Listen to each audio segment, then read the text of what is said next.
Okay, so you want my honest take on the brand new Fanatec Porsche Vision GT out today for about $430.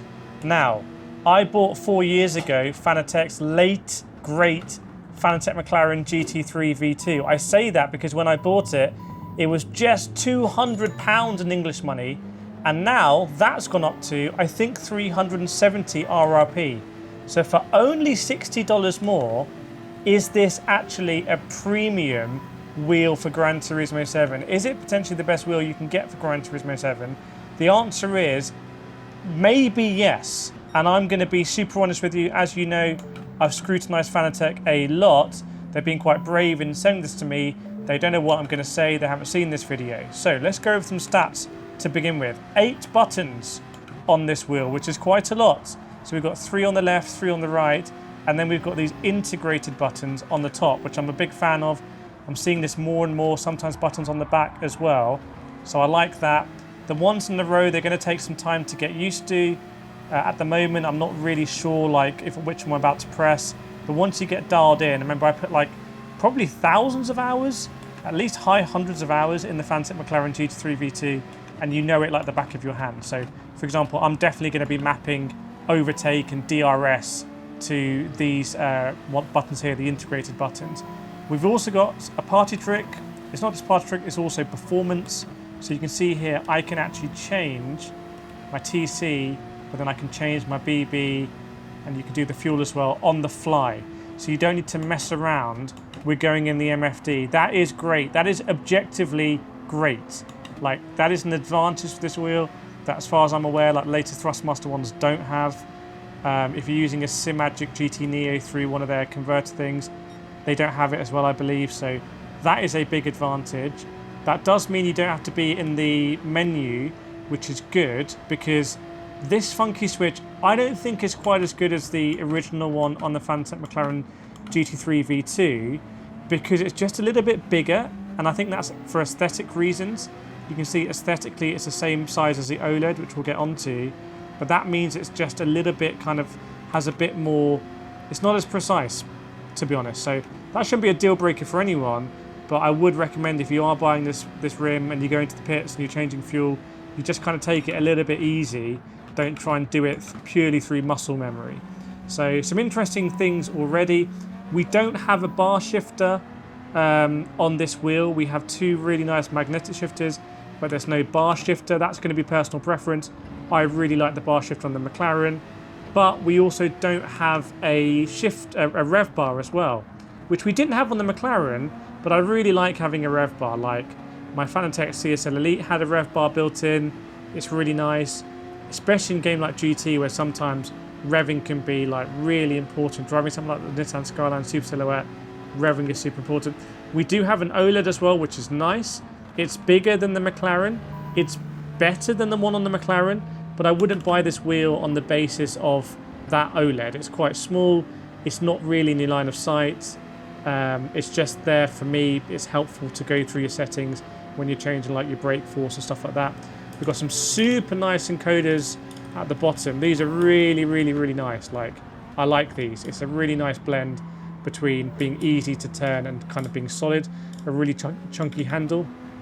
I'm playing on a TV, by the way, which is why I can't really hear the gears too well.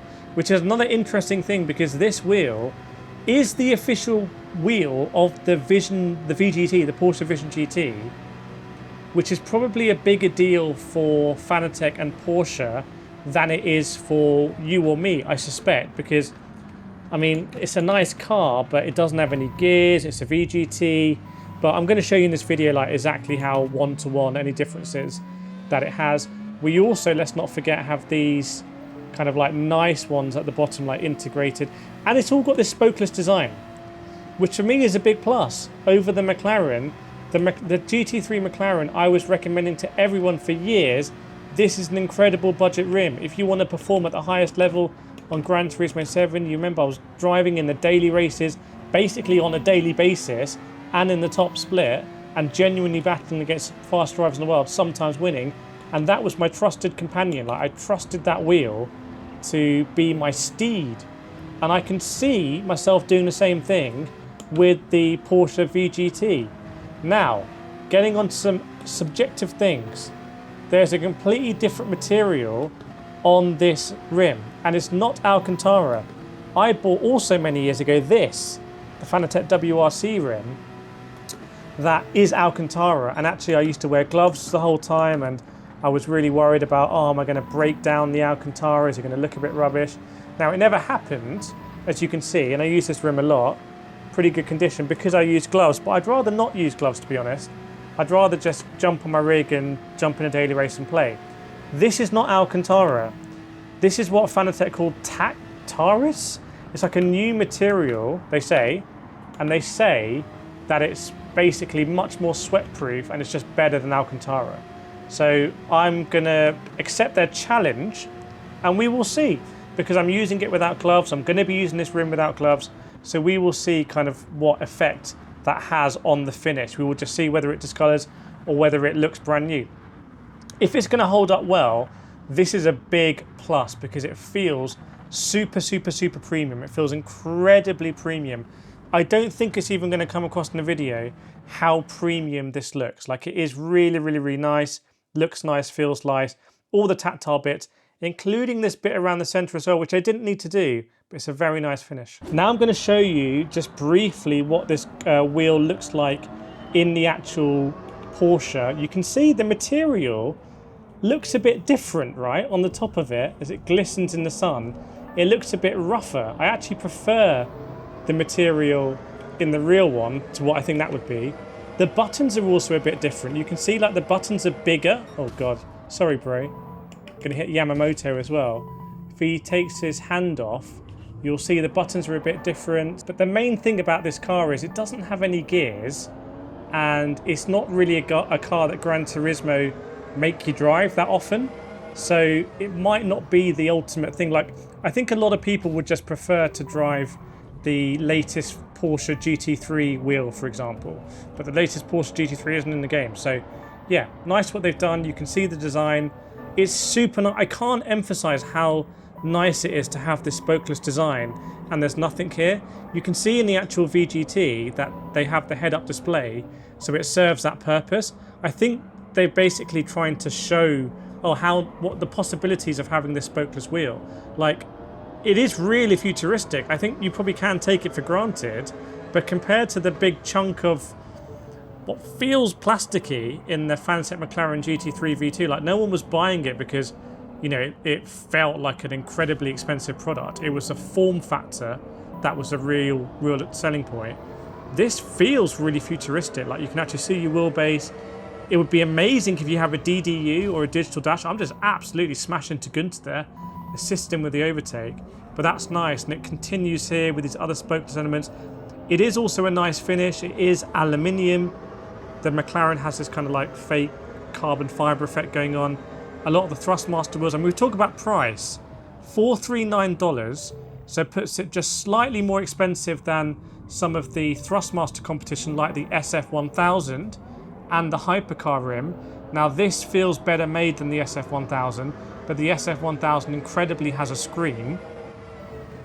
This and the Hypercar wheel is a very interesting comparison, so let me know in the comments if you want to see me compare it to the Hypercar wheel. In fact, make sure you let me know any questions you have in the comments, and please do subscribe if you want to see more honest analysis like this.